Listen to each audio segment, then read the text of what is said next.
So you built that crew out in pretty quick order. Yeah. How did you get the funding to start? Because we've talked a lot about financing the real estate. Yeah. You said you dumped a couple $100,000 into this thing, and I don't know if that includes the franchise fee, right? Because typically you have to pay for the franchise fee. Yep. How did you get the liquid capital? What's the financing for this sort of thing? So we used every opportunity and every option we had. So the first thing is we used, I believe it's called the Canadian Business Loan Guarantee. And so basically the Canadian government gives you a cosign on a loan to get started. And so we got, I think, $50K from that. That'd be one of the advantages of going through a franchise model, I would assume, too. Makes it a little easier. Built-in things, yeah. Yeah, I mean, they didn't give us any real help because, again, they're predominantly in the States. But we were able to say, like, look, here's a franchise. We show them all that.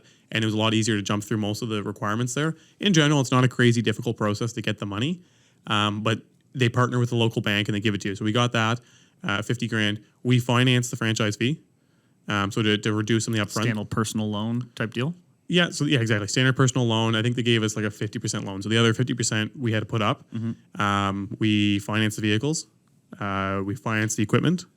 And then the rest was cash out of pocket to do it. So when they're looking at that financing, I mean, you're new to real estate. Yep. Right? So did they look at your T4s, your NOAs, or was this they financed based on the strength of the company or what? They look at your T4s and NOAs, but I basically didn't have any, to be honest. And so it kind of comes down to kind of a faith thing. And you'll see, like, with a lot of this, like, again, the Canada Loan Guarantee, like, that's who's stepping in there to reassure the bank.